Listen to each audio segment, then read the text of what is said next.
falei um pouco aí dos modelos que nós recebemos, especialmente da Alemanha, mas também dos Estados Unidos, um modelo centrado no indivíduo, né? Então, todo o peso é colocado sobre o indivíduo. Então, se o culto no domingo não é bom, é porque o indivíduo não orou durante a semana, o jovem cristão, a jovem cristã não orou, não fez sua devoção durante a semana, então por isso o culto foi ruim, foi fraco, foi chato durante a semana. Então a responsabilidade pessoal é colocada sobre o indivíduo. Isso se torna mais problemático na medida que a gente vive em grandes centros urbanos, em que você tem que trabalhar a média de 8 horas semanais, mais 4, 5 horas na faculdade, mais 1, 2 horas perdidas em locomoção dentro de ônibus, às vezes tendo que trabalhar no sábado até meio-dia, até 3 horas da tarde, etc. e tal. E aí, como lidar com espiritualidade nesse meio que a gente vive hoje aí, né? Eu me lembrei aqui de uma amiga minha. Eu realizei há pouco tempo o casamento dela com um grande amigo meu, e ela estava contando exatamente isso. Ela foi educada num seminário nos Estados Unidos, num ambiente rural, tudo disciplinado, o dia começando de determinada hora, 6 horas ela já estava de pé, com um bom tempo para oração, tudo perto, a escola perto, o mercado perto, o trabalho dela perto. E aí agora ela é jogada dentro do Rio de Janeiro, tendo que gastar 1 hora de ônibus da cidade, tendo que trabalhar, etc. E ela contando, compartilhando comigo, com minha esposa, as crises dela agora, como ser um crente devoto, como manter um ritmo de oração nesse meio. Ok, eu tentei rapidamente mostrar ontem também, pressupondo que vocês lembram dos textos bíblicos, sem examinar a Bíblia exatamente, né? A ênfase que a Bíblia dá na vida comunitária. Você não vê no Novo Testamento crente solitário. Isso é uma contradição. A vida no Novo Testamento, a vida cristã no Novo Testamento é essencialmente comunitária. As pessoas vivem juntas no Novo Testamento. Você vê isso no livro de Atos, você vê isso nas epístolas pastorais, você vê isso nas epístolas gerais, você vê isso nas cartas de Paulo, uma ênfase sempre no plural. A igreja que está no lugar tal, escreva a igreja que está no lugar tal, vós sois o templo do Espírito, vós sois o edifício de Deus vivo, vós sois o corpo de Cristo, sempre plural. Eu tentei ontem também mostrar como a gente perverte esses textos ao aplicá-los ao indivíduo. Não, você é o templo do Espírito Santo, de forma nenhuma. Nós somos o templo, nós somos o corpo, nós somos o edifício, nós somos a casa de Deus, e por aí vai. A partir disso, então, eu tentei lembrar para vocês que o nosso culto mais importante, então, não é o culto que a gente presta em casa, no nosso quarto, mas é o culto que a gente presta no domingo. Esse culto aí que vai regular o nosso culto durante a semana. Esse culto que vai lembrar que o reino de Deus é real, que o céu é real, que o inferno é real, as realidades últimas são reais de fato. E é esse culto que vai estimular a gente a buscar a Deus. E aí eu pulo para a última parte da palestra ontem, dentro das nossas características pessoais, dentro da nossa história pessoal, dentro do nosso temperamento pessoal. Lembra que eu mencionei que não existe um modelo universal de espiritualidade. Eu não posso imitá-los, vocês não podem me imitar, né? A gente não pode imitar nossos heróis do passado. Da mesma forma como nós somos eleitos enquanto indivíduos, Deus nos chama pelo nosso nome desde antes da fundação do mundo. Cada um de nós tem sua história pessoal com Deus, cada um de nós vai ter que achar dentro do seu dia a dia, dentro de quem você é, um determinado modelo pessoal intransferível a respeito de espiritualidade cristã. Então, uns talvez consigam acordar de manhã para orar e ler a Bíblia, outros talvez se sintam mais à vontade lendo a Bíblia, orando no meio do período lá do seu dia, mas o fato é que isso é uma necessidade para a gente. Se a gente não cultivar essa disciplina, a nossa vida vai caminhar para o desastre. Por outro lado, isso também tentei enfatizar ontem, agora voltando para o meio da palestra, que nós só vamos ter esse tipo de vida devocional, disciplinada durante a semana, dentro de nosso horário, dentro de nossas características pessoais, se nós formos estimulados a orar e meditar dentro da igreja. Se isso não ocorrer, se a gente não for ensinado a orar dentro da igreja, nós não vamos conseguir fazer isso durante a semana. Então, quando eu falei sobre aquelas etapas da vida de oração, eu usei a palavra estágios, mas eu não gostei muito daquela palavra. Eu diria mais etapas da nossa peregrinação em oração. Eu falei da oração verbal, que nós geralmente praticamos em comunidade, em nossos cultos, mas não só a oração verbal é comunitária, como a oração meditativa tem que ser um trabalho comunitário, tem que nascer da nossa vida no corpo de Cristo. Então, eu usei 2 exemplos históricos. Primeiro, o exemplo dos monges medievais, da prática monástica medieval e também a prática dos puritanos do século XVII, quando você tinha tempos de oração e jejum pelos pecados da igreja, pelos pecados da nação, por súplica pelo reavivamento e etc. e tal. Então os pastores convocavam suas igrejas, às vezes para passar um sábado inteiro em jejum, abrindo mão de alimento, às vezes até mesmo de bebida, e também tendo pregações intercaladas com longos períodos de oração, onde as pessoas simplesmente oravam, era pregoado um tema, né? Às vezes o próprio parlamento da Inglaterra convocava as igrejas da nação a orar. Então, eu me lembro, pelo menos de uma ocasião, onde o parlamento convocou um momento de oração, um dia de oração na nação, onde as igrejas se reuniram, e mesmo no parlamento, né, os parlamentares ali na Casa dos Comuns da Inglaterra, lá no século XVII, eles se reuniram, e alguns pastores, entre eles Thomas Watson, um grande pastor presbiteriano do século XVII, ele pregou para aqueles homens, todos eles em jejum, os políticos daquela nação em jejum, suplicando visitação e avivamento. ênfase na oração comunitária, ela como estímulo para manter a oração durante a semana. A outra ênfase puritana era na família como a primeira igreja. Então, o pai se percebendo como pastor daquela família e ele liderando, ele guiando aquela família em culto, em adoração, estimulando aquela família a orar juntos, né? Isso é interessante. Eu falei ontem sobre orações escritas e Lutero, logo que começa a reforma na Alemanha, ele descobre muito triste que as pessoas se libertaram do jugo de Roma, da Igreja Católica, mas não havia uma reforma interna naquelas pessoas. Então ele escreve o Breve Catecismo, um clássico, muito simplesinho, mas é interessante que ele escreve as orações para os pais ensinarem seus filhos a orar. Eu falei ontem de escrever orações, isso a gente precisa, acho que redescobrir isso também, né? Colocar no papel a nossa peregrinação com Deus, talvez redescobrir a arte de escrever diários, né? E registrar nossas orações, inclusive, escrever nossas orações nesse diário para voltar depois a eles. Ok, aí eu falei das etapas da oração, então oração verbal, que é um esforço que a gente faz na comunidade cristã, no meio do povo de Deus, a gente se levanta e com a nossa boca profere uma oração. Depois falei sobre oração meditativa, que a gente vai trabalhar ela hoje, e ela aí é o coração da vida de oração, ela que vai, por assim dizer, depurar a nossa oração verbal. Você pega alguns crentes mais maduros, eu gosto de escutá-los, né? Quando eles são crentes maduros, você pode botar as referências dos versículos que eles citam na oração. Não sei se vocês já escutaram alguém orando, parece que a oração é no bom sentido, amontoado de versículos. A oração daquela pessoa está saturada de Bíblia. Por quê? Porque a oração verbal, essa primeira etapa, foi, por assim dizer, depurada, transformada pela oração meditativa. Da oração meditativa a gente é lançado na oração contemplativa, da oração contemplativa a gente é lançado para a oração estática. Eu gostei muito dos sermões do pastor Kendall, tanto de ontem à noite como de hoje de manhã. Ele deu exemplos para a gente do que é oração contemplativa e que é oração estática. Especialmente ontem, para mim ficou evidente o que é essa oração contemplativa. Lembra? Ele não procurou a Bíblia, achei. Ele não procurou a Bíblia para encontrar resposta para a sua tragédia pessoal. Ele procurou a Bíblia para encontrar conforto na sua tragédia pessoal, né? E é interessante que o conforto dele veio, em resumo, na pergunta 4 do Breve Catecismo de Westminster. O que é Deus?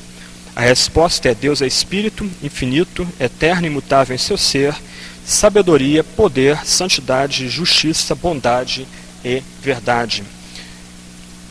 Qual é o ponto da oração contemplativa, então? O ponto da oração contemplativa é que esses conceitos que a gente tem em resumo no Breve Catecismo são expandidos em nossa mente. Nossa mente passa a ser dominada por eles. Deus, que é Espírito infinito, eterno, imutável em seu ser, sabedoria, bondade, santidade, justiça, poder e verdade, ele vem a dominar toda a nossa mente. Só que por um lado, olha só, no Breve Catecismo você logo tem embaixo as referências bíblicas. A gente aqui consegue definir o que é Deus ser um Espírito, Deus ser eterno, Deus ser sábio, poderoso, santo, justo, bondoso, verdadeiro. A gente tem como definir isso e colocar no papel, em 2, 3 linhas, uma definição disso aí. Agora olha só, o mesmo catecismo fala de Deus como infinito e imutável. é mais fácil você falar de um ser, definir poder e bondade, do que definir imutabilidade e infinitude, não é? Há uma diferença aqui, não é? O que é ser infinito? Um ser finito é fácil de definir. Agora, como definir um ser que é infinito? Um ser mutável, alguém que está toda hora mudando, é fácil de definir. Agora, o que significa um ser imutável? É interessante que os teólogos de Westminster, quando escreveram o Breve Catecismo, eles entenderam que esses dois lados da vida cristã têm que estar juntos. Por um lado, contemplação, que seria a expansão da nossa mente, a gente pensar coisas grandiosas a respeito de Deus, e essas coisas grandiosas a respeito de Deus guiarem a nossa vida. Mas, por outro lado, há uma nuvem de mistério. Ao mesmo tempo que Deus está se revelando enquanto Deus, um ser espiritual, eterno, sábio, bondoso, santo, justo, verdadeiro, por outro lado, um elemento de ocultação em Deus. Deus está se ocultando, Ele é infinito, Ele é autoexistente, Ele é imutável, Ele é cheio de majestade e de glória. Isso vai um pouco além da própria razão. Então, enquanto na contemplação nossa mente é expandida, no êxtase, a gente tem que apelar para a imaginação. Nesse sentido, então, deixa eu ler 2 textos bíblicos para a gente. Você pode lembrar de Isaías 40, parte final da exposição de Pastor Kendall hoje de manhã, a forma como o profeta inspirado fala de Deus. Ele está apelando para a nossa imaginação. A mão pegando todo o universo, nós somos pó, nós somos gafanhoto, isso é apelar para a imaginação. Aí você dá uma olhada agora em Ezequiel, capítulo 1. Versos 15 até 28. Num bom comentário bíblico de Ezequiel, o autor não vai comentar essa passagem. Por quê? Porque no entendimento desse bom comentarista, Deus vai se revelar tão exaltado, tão cheio de glória para Ezequiel, que as nossas palavras racionais para definir Deus vão ser pequenas, vão ser insuficientes. Então dizer que Deus é poderoso é pouco perto de quem Deus de fato é. Dizer que Deus é sábio também é pouco perto de quem Deus é. Dizer que Deus é grande ou glorioso também é pouco. Aí você tem que ir além da própria razão, você tem que apelar para a imaginação. Então olha só a linguagem de Ezequiel, que é a linguagem da imaginação, que é a linguagem do êxtase. Vi os seres viventes, e eis que havia uma roda na terra, ao lado de cada um deles. O aspecto das rodas e a sua estrutura eram brilhantes como o berilo. Tinham as 4 a mesma aparência, cujo aspecto e estrutura eram como se estivera uma roda dentro da outra. Andando elas, podiam ir em 4 direções e não se viravam quando iam. Tenta imaginar isso. Tenta trazer essa mente aí.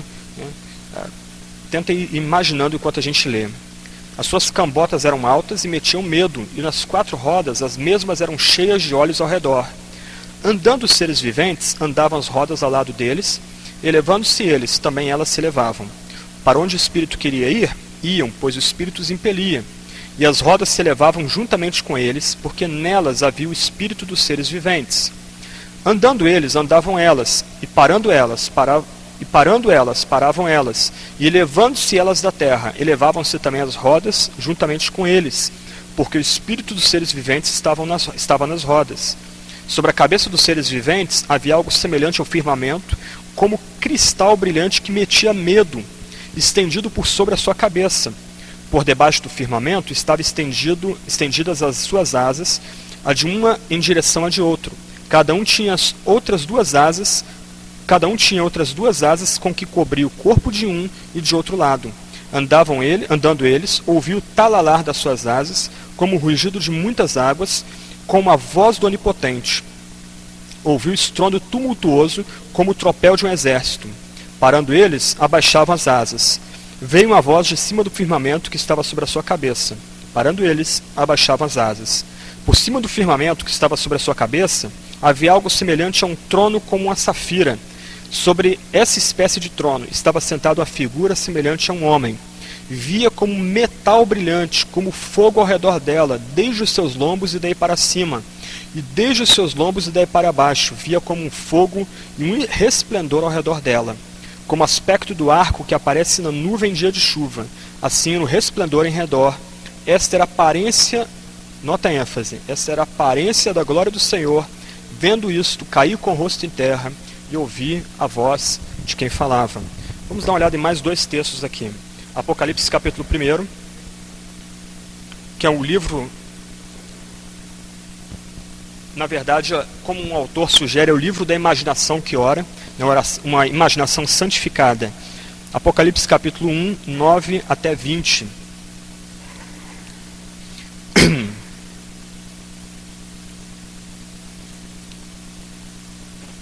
Apocalipse capítulo 1, 9 a 20. Eu, João, irmão vosso, companheiro na tribulação, no reino e na perseverança, em Jesus, achei-me na ilha chamada Patmos por causa da palavra de Deus e do testemunho de Jesus. Achei-me em espírito no dia do Senhor, e ouvi por detrás de mim grande voz como de trombeta, dizendo: o que vês, escreve em livro e manda 7 igrejas: Éfeso, Esmirna, Pérgamo, Tiatira, Sardes, Filadélfia, Laodiceia. Voltei-me para ver quem falava comigo, e voltando vi 7 candeeiros de ouro, e no meio dos candeeiros um semelhante a filho do homem, com vestes talares e cingido à altura do peito com uma cinta de ouro. A sua cabeça e cabelos eram brancos como alva de lã, como neve, os olhos como chama de fogo, os pés semelhante a bronze polido, como que refinado na fornalha, a voz como voz de muitas águas, tinha na mão direita 7 estrelas, e da boca saía-lhe uma afiada espada de 2 gumes. O seu rosto brilhava como o sol na sua força. Quando vi, caí a seus pés como morto. Porém ele pôs sobre mim a mão direita, dizendo: não temas, eu sou o primeiro e o último, e aquele que vive. Estive morto, mas eis que estou vivo pelos séculos dos séculos, e tenho as chaves da morte e do inferno. Apocalipse 19 agora. Versos 11 até 16. Para mim, talvez a imagem mais impressionante de toda a Bíblia. E a mais assustadora também. Apocalipse 19, 11 a 16. Vi o céu aberto, e eis um cavalo branco. O seu cavaleiro se chama Fiel e Verdadeiro, e julga e peleja com justiça. Os seus olhos são chama de fogo, na sua cabeça há muitos diademas, tem um nome escrito que ninguém conhece senão ele mesmo. Está vestido com um manto tinto de sangue, e seu nome se chama o Verbo de Deus. E seguiam-no os exércitos que há no céu, montando cavalos brancos, com vestiduras de linho finíssimo, branco e puro. Saía da sua boca uma espada afiada, para com ela ferir as nações. E ele mesmo as regerá com cetro de ferro. E pessoalmente pisa o lagar do vinho do furor da ira do Deus Todo-Poderoso. Tem no seu manto e na sua coxa um nome escrito: Rei dos Reis e Senhor dos Senhores. O que a gente tem aí então é imaginação que ora. Então no nível 3, na oração contemplativa, a nossa mente é expandida. O que seria mero conceito teológico, Deus é santo, Deus é soberano, isso ganha força e vida para a gente. Nossa mente agora parece que cresce e esses conceitos começam a dominar a nossa vida. No terceiro nível, na terceira etapa da oração, ou na quarta etapa da oração, melhor dizendo, a oração estática, então essas próprias palavras se tornam pequenas para descrever quem Deus é. Lembra a citação de Calvino que eu mencionei ontem rapidamente, né? Lá nas Institutas ele disse que a Bíblia, na verdade, não é uma revelação exaustiva de Deus. É simplesmente uma ama balbuciando palavras bem carinhosas e bem simplesinhas para a gente. Então o que Deus revela na Bíblia, para nós é suficiente, mas não esgota quem Deus é. E Deus, da sua graça, da sua liberdade, algumas vezes concede a alguns de nós a oportunidade de ir além da capacidade de nossa mente, na medida que a gente vê a Deus, ou percebe a glória de Deus, ou tem um vislumbre da glória de Deus. Eu queria citar mais 2 exemplos aqui. Deixa eu só... Vício em púlpito é fogo, mas tudo bem. Deixa eu só abrir um arquivo aqui. Deixa eu ler. Ontem eu mencionei Blaise Pascal. Ele é um grande matemático. Eu invejo os matemáticos. Eu fui fazer teologia para fugir de matemática. E ele conseguiu ser matemático e teólogo. E bom nas 2 áreas também, né? Se eu não me engano, acho que com 8 anos ele já conseguiu, 8 ou 11 anos, ele conseguiu fazer o Teorema de Pitágoras sem nunca ter escutado nada sobre isso. Ele desenhou a carvão na cozinha dele. Impressionante.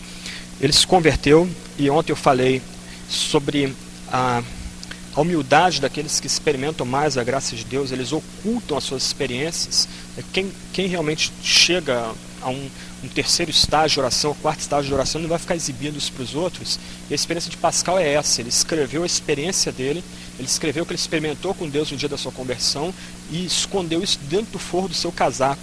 Só tempos depois, quando ele morreu, quando foram inventariar as coisas dele, aí viram lá o casaco, alguma coisa mais grossa nos lados do casaco, descosturaram e encontraram o chamado memorial dele. Olha só a linguagem dele. Ano da graça de 1654, segunda-feira, 23 de novembro, dia de São Clemente, Papa Mártir e outros do Martiriológico, véspera de São Crisógono, Mártir e outros, desde cerca de 10h30 da noite até cerca de 00h30. Fogo. Deus de Abraão, desculpa, isso. Okay. Juan, segura aqui para mim, por favor. Eu acho que vou fazer atrapalhada aqui.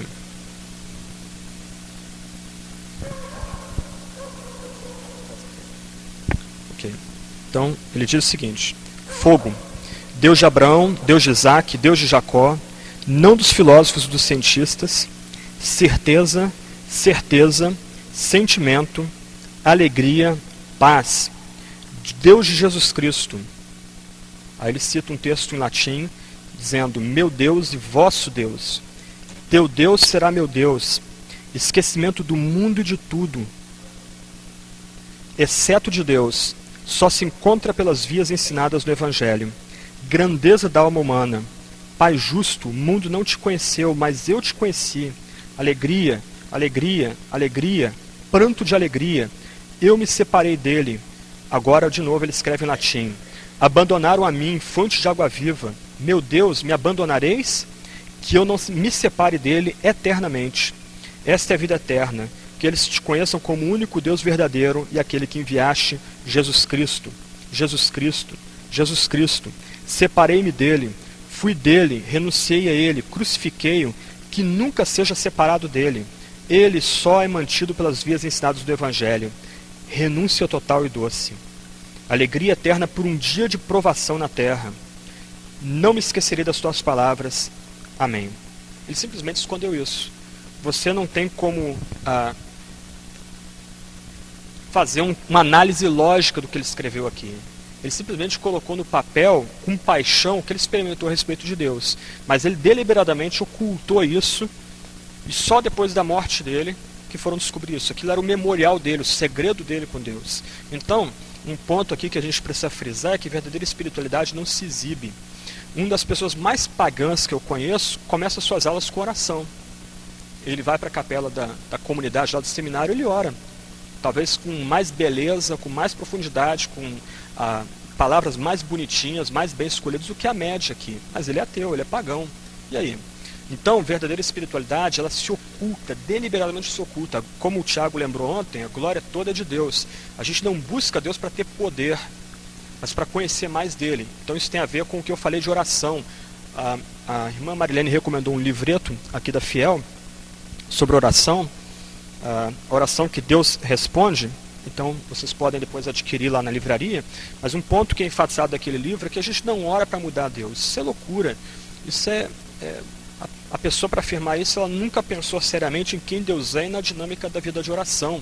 A gente ora para fazer a vontade de Deus. Mas uma questão que eu não mencionei ontem, eu preciso mencionar hoje em conexão com meditação, nós oramos para quê? Para ter amizade com Deus, para sermos inseridos na comunidade trinitariana, para crescermos em conhecimento, em amor, junto com o Pai, com o Filho e o Espírito Santo. Pascal, no memorial dele, menciona João 17. A vida eterna é esta, que te conheçam como o único Deus verdadeiro e o Filho que enviaste. A gente vai ler errado João 17, se impor ali na passagem a ideia de conhecimento meramente intelectual. A vida eterna é essa, que te conheçam. Bom, então eu tenho que conhecer a Bíblia, eu tenho que estudar a Bíblia, eu tenho que ser teólogo. A ideia ali, que vem do pano de fundo hebraico da mente de João, é ter intimidade. A vida eterna é essa, que tem intimidade com Deus e com o Filho que enviaste. Então, para que a gente ora? A gente ora para ter Deus como nosso Pai, para conhecê-lo cada vez mais como nosso verdadeiro Pai. Nós oramos para termos mais amizade com Ele, sermos mais transformados à semelhança de Cristo, para sermos mais imagens de Cristo. As bênçãos vêm porque Deus é gracioso, porque Deus resolve nos abençoar por meio da oração. Mas a oração não é algo, um esforço que começa comigo e chega a Deus. Não. A primeira palavra na oração é de Deus, é Ele que convida a gente à oração, é Ele que instrui a gente na oração, é Ele que dá o Espírito Santo para que a gente ore de fato, é Ele que mantém a gente perseverando em oração, é Ele que tira às vezes a gente das garras de desespero, depressão, angústia, para a gente voltar a orar e ver literalmente o céu se abrir, o sol da face dele brilhar sobre a gente. Então, até mesmo oração é somente pela graça, mas para quê? Para conhecer a Deus, para ter Deus cada vez mais como amigo, como nosso grande Pai, e por isso, Ele derramar as bênçãos também por meio da oração, para que o reino dele venha, para que a vontade dele seja feita em nossa vida. Ok, essas são algumas questões que eu queria tocar, lembrando de ontem, né, resumindo ontem, e agora entrando na questão da meditação hoje. Alguma pergunta então sobre o que eu falei, antes de entrar na questão de meditação? Alguém quer levantar alguma pergunta, alguma dúvida? Por enquanto não? Ok.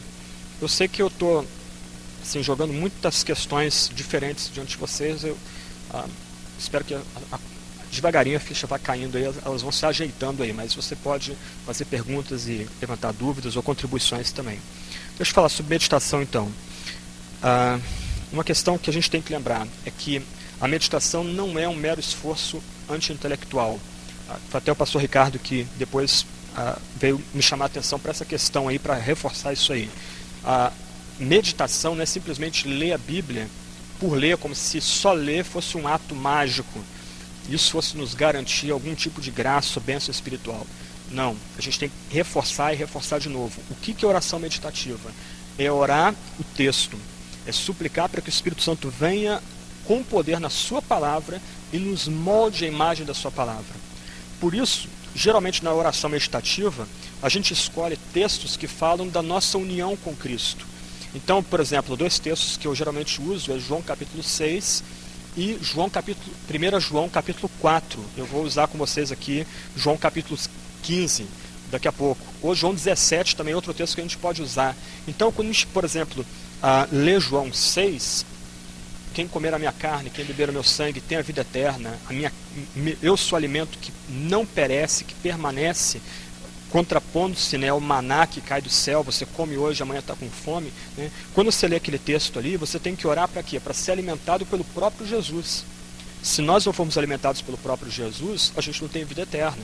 Então, no que a gente chama de lectio divino, ou leitura espiritual, quando a gente medita nessa passagem, a gente não vai ficar lendo e relendo como se simplesmente passar os olhos pela passagem gerasse mágica em nossa vida, nos transformando automaticamente. Não, eu vou olhar aquela passagem, e na medida que eu vou lendo as frases daquela passagem, frase após frase, eu vou suplicando: Espírito Santo, me alimenta de Jesus.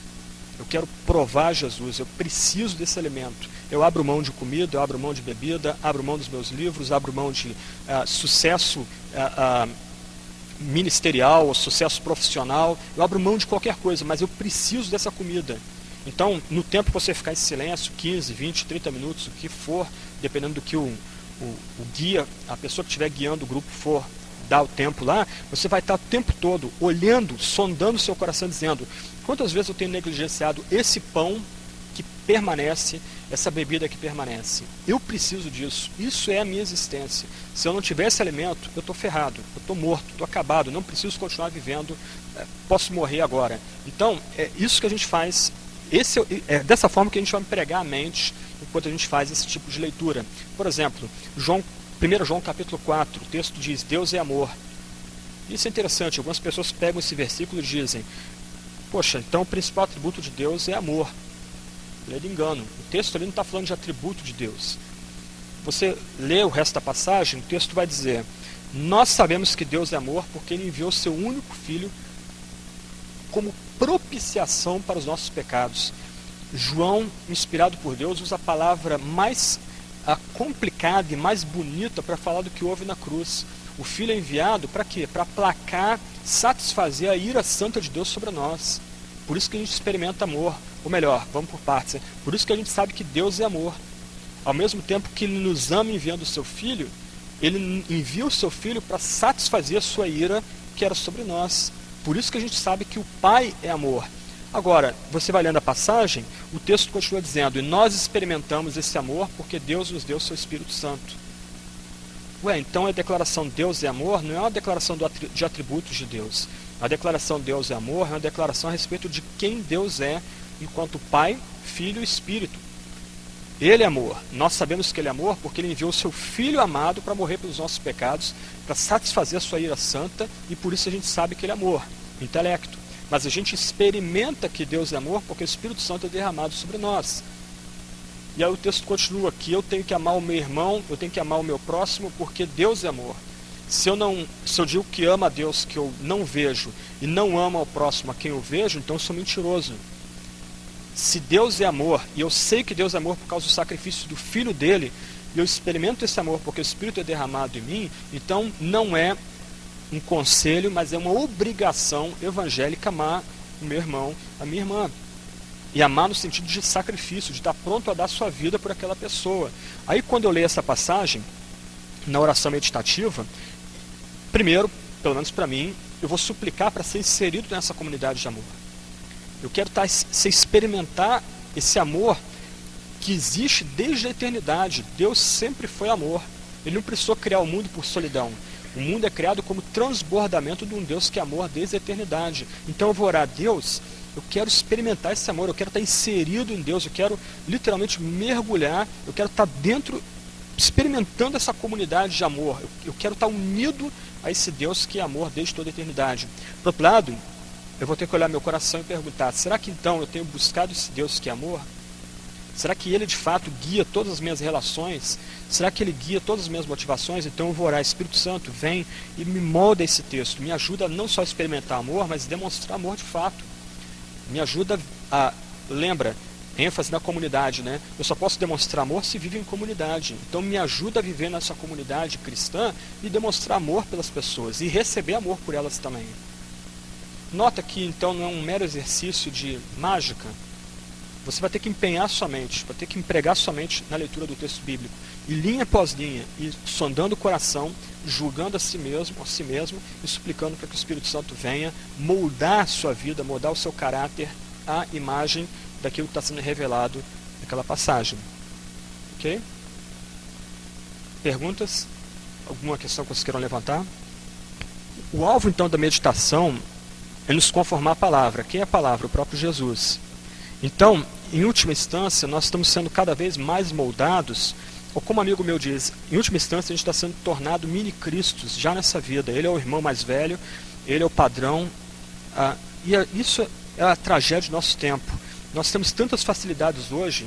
Eu fui criado no meio em que a gente tinha vergonha de ser identificado como cristão. Você era chacota, você saía com Bíblia no domingo para ir para a igreja, então o pessoal ficava apontando na rua como se a gente fosse ETs. Então as pessoas tinham um pouco mais de vergonha de se identificarem como cristãs, usarem camisas cristãs. Mas por outro lado, às vezes por vergonha a gente não falava, mas as pessoas falavam pela gente: por que você é diferente? Tem uma coisa diferente em você, segue Jesus, você é cristão. Hoje nós temos tantas facilidades, livros, tecnologia, mídia, etc. e tal, só que a gente perdeu completamente isso. Por quê? Porque com todos os problemas, nossos pais, eles, talvez sem ter a sofisticação ou entendimento do que eu estou expondo aqui, eles de fato meditavam na palavra, e a vida deles foi moldada pela palavra. Então eles se tornaram imitadores de Cristo, para o que a gente é chamado. E a palavra que vai moldar a gente assim. Voltar a enfatizar isso. Não sei se está ficando evidente isso ou é evidente. Mas vida cristã não é mágica, é disciplina. E é a disciplina que vai levar a gente a ascender na escola da oração. Como Lloyd Jones lembra nos sermões dele, lá do livro sobre avivamento, o problema nosso é que a gente se contenta com muito pouco. O exemplo que Lloyd Jones nos oferece é Moisés orando no monte. Moisés não se satisfaz com pouco. Ele não satisfaz simplesmente com um anjo indo diante do povo. Ele não satisfaz com a nuvem indo diante do povo. Ele quer a presença de Deus. Mas quando Deus assegura a Moisés que ele vai estar presente, Moisés também não se satisfaz com isso. Ele quer ver a própria glória de Deus. Só que ao mesmo tempo que Deus se revela, lá na passagem, ele também se oculta. Ele simplesmente tem um vislumbre da glória que é suficiente para ele, ao ponto que ele tem que tapar o rosto para se apresentar diante do povo. Então, nosso problema é que a gente é anêmico, raquítico, e a gente se satisfaz com isso. Para nós isso basta. Só que a gente precisa empregar disciplina para a gente experimentar cada vez mais de Deus e ser moldado cada vez mais à semelhança de Jesus Cristo. Ok? Outras perguntas? Que horas são? Só para a gente... 11h30. Ok. Então a gente está caminhando para encerrar e fazer o nosso exercício espiritual aqui. Alguma outra pergunta, alguma dúvida que vocês queiram levantar? Ou contribuição? Efésios capítulo 1, 16 em diante, em Cristo, em Cristo, em Cristo. Paulo cita 15 vezes em Cristo ali, né? Quando a gente pega esses textos, o João 15, que a gente vai ler daqui a pouco, não dá para ajeitar a palavra à nossa conveniência. Por quê? Porque já que são textos que enfatizam a nossa união mística com Jesus, é o próprio Jesus que é o padrão, então, da vida cristã e da espiritualidade. Aí não dá para brincar com isso, né? Não dá para dar um jeitinho e pegar aqueles textos que a gente mais gosta, ou mais promessas. Não, a gente está face a face com Cristo revelado na Bíblia, e Ele é o padrão da nossa vida, e da nossa conduta também, né? Ok, a pergunta que você tem que fazer é o seguinte, o que essa música comunica? O que você aprende com essa música? E aqui a gente tem que entender isso direitinho. Música para entretenimento, você não precisa nem entender a letra, porque ela é música de entretenimento. Então ela faz o seu tempo passar, te deixa alegre, te deixa melancólico, te dá euforia, e isso é o papel dela, só isso. Agora, música no culto, vou colocar de outra forma, melodia no culto, ela é escrava da letra. A letra é que manda, a letra é que reina. Então a pergunta é, o que eu aprendo com essa música? Será que essa letra me torna cada vez mais cheio do Espírito? Será que essa letra está formando Cristo em mim? Lê Efésios capítulo 5, Colossenses 3, né? Enchei-vos do Espírito, aí depois, falar entre vós com salmos, hinos e cânticos espirituais. Colossenses 3. Cristo seja formado em vós, falar entre vós com salmos, cânticos e hinos espirituais. Então, a pergunta mais uma vez é, essa letra, ela me conforma a Jesus? Será que eu estou crescendo à semelhança de Cristo? Será que eu estou sendo transformado à semelhança de Cristo? Será que eu estou sendo cada vez mais cheio do Espírito Santo? Tá bom, deixa eu falar algumas questões aqui então. Nós vamos fazer o que a gente chama de uma leitura espiritual, ou usando latim, a chamada Lectio Divina. Eu vou ser, por assim dizer, espécie de mentor espiritual. Eu escolhi a passagem, eu vou estar lendo a passagem. Como é que isso funciona? Se é que eu posso usar essa palavra, né? Fica meio estranho, mas todos nós juntos vamos estar com a Bíblia aberta naquela mesma passagem. Nós vamos ter um tempo de silêncio aqui, de 15, talvez 20, 25 minutos, vai depender aqui. O silêncio só vai ser rompido pela leitura daquela passagem. Então, a cada 2, 3 minutos, eu vou voltar a ler aquela passagem. Nos intervalos, o que a gente faz? Nossa atenção é chamada de volta para a passagem, quando a pessoa que está à frente lê o texto bíblico, e na medida que a nossa atenção é chamada de volta para a passagem, nós vamos suplicar para que o Espírito Santo nos molde, nos conforme ao que a gente está lendo ali. Nesse sentido, então, a gente vai precisar examinar nosso coração, e por isso, silêncio, solitude. Nós perdemos isso, né? Eu fico muito chateado, às vezes, da igreja, especialmente na igreja presbiteriana onde eu sirvo, que é uma igreja que veio de tradição carismática. Às vezes, em tempos, por exemplo, oração pública, né? O pastor vai orar, um dos pastores vai orar, ou até mesmo em ceia, em tempo que exige silêncio, então o pessoal do louvor começa a tocar. Então, eu já falei para eles, olha, tempo de oração, tempo de ceia, silêncio total, então não tem música. A gente tem que reconhecer os limites de cada esfera. Então, a música tem um papel importante dentro da igreja, ela é importante, mas ela tem seus limites também. Por que a gente tem medo de silêncio? Porque o silêncio revela quem a gente é. Então, o barulho serve como distração para a gente não olhar o nosso coração e não confrontar o nosso coração com a palavra. Então, sempre que você escutar a passagem, então você tem que obrigar sua mente a voltar para a passagem, voltar a reler a passagem. Enquanto eu vou lendo e você vai acompanhando com o ouvido, você vai olhando o seu coração e suplicando, Deus, molda a minha vida essa passagem, transforma a minha vida essa passagem, me ajuda a viver o que a gente está lendo aqui. Ok. Nos intervalos, a sua mente vai ser tentada a devagar e viajar. Então, quando você está em grupo, duas coisas ocorrem. Primeiro, você não tem a liberdade de se levantar e sair. nesse sentido, o instrumento da graça, nossa própria vergonha. Eu não tenho crise com isso não. Poxa, o que as pessoas vão pensar? Eu vou levantar e vou sair? Não posso. Legal, você é obrigado a ficar aqui em oração. Você não entregue a sua própria vontade na oração. A sua vontade agora é cativa. Cativa a vontade dos seus irmãos e cativa a própria voz de Deus que está tentando romper nossa surdez. Por outro lado, então, na medida que seus pensamentos vão divagando, você vai tornando, não luta com isso, né? A gente aprende na igreja a lutar com isso. Não, traz a sua mente, fica um negócio tenso, desgastante, torna a oração tensa e desgastante, não luta com isso. Você torna isso oração. E aí o benefício de você estar em comunidade é que você começa a orar pelas pessoas que estão ao seu redor. Nesse sentido, então, daqui a pouco eu vou pedir para vocês sentarem juntos com quem vocês mais conhecem. Vai ficar um negócio meio estranho, mas eu quero que você experimente como é que a coisa funciona na prática. A coisa não, né? A leitura espiritual, a meditação funciona na prática. Quando você está sentado com pessoas que você já conhece, isso torna tudo mais fácil. Você vai olhar para ela e você vai colocar-lhe oração, você vai oferecer aquela pessoa em oração, você vai orar por aquela pessoa. O legal é que você não vai ver o tempo passar. Isso que é interessante. Eu trouxe um texto aqui de Richard Baxter, sobre a questão de meditação. Então ele oferece algumas dicas aqui. Eu não vou ler tudo, só alguns pontos aqui, só para ajudar a gente um pouquinho, mas depois vocês podem receber esse material em Word aí, para vocês guardarem. Ele diz o seguinte: não espere que tais pensamentos venham por si mesmos à sua mente, mas disponha-se propositadamente a considerar esses assuntos. Tome algum tempo para chamar sua alma para considerar o seu presente estado e sua preparação para a eternidade. Ao meditar sobre essas coisas, esforce-se para despertar a sua alma e para ser muito sério em todos os seus pensamentos.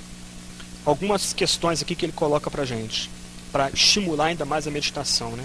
O que aconteceria com o meu corpo, meu estado ou nome se eu não os considerasse diligentemente? O que aconteceria se eu apenas ouvisse o próprio Filho me convocando a arrepender-me e ser convertido? O que aconteceria se eu soubesse que a morte está às minhas costas e pronta para me arrastar e que eu estaria no outro mundo daqui a menos de uma semana?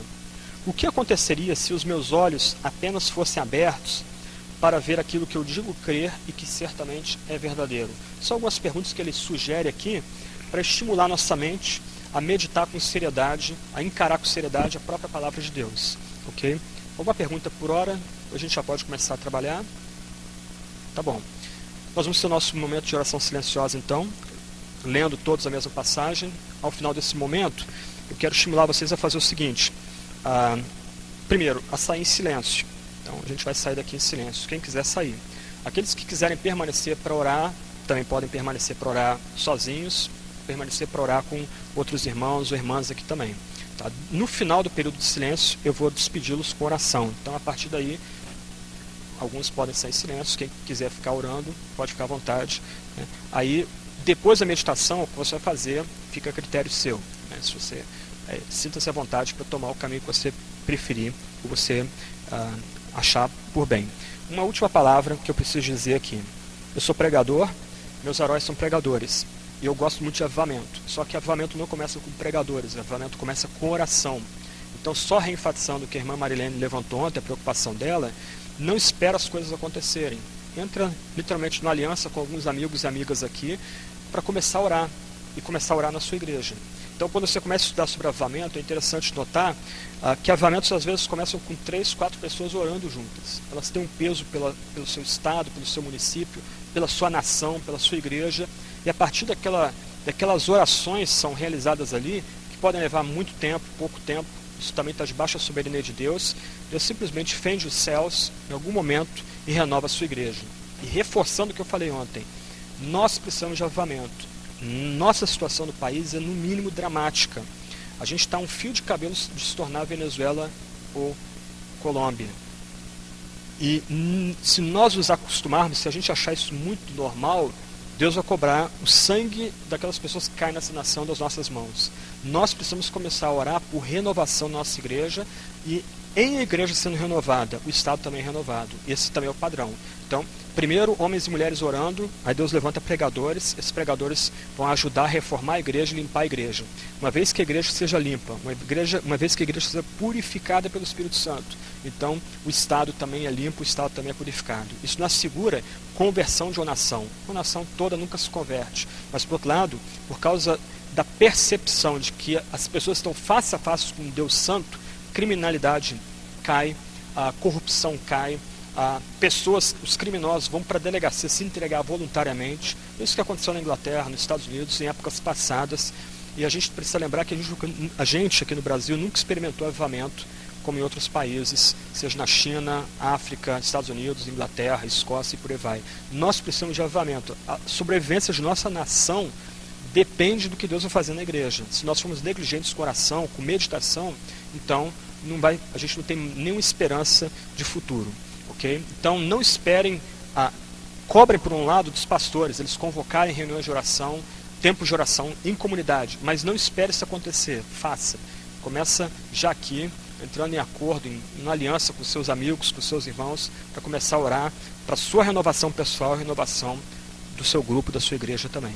Okay? Vamos nos dividir, mas duas questões. Primeiro, tenta sentar perto de pessoas que você conhece. E vamos fazer uma bagunça aqui de tal forma que nós consigamos ficar todos uns de frente para os outros, para vocês se verem também.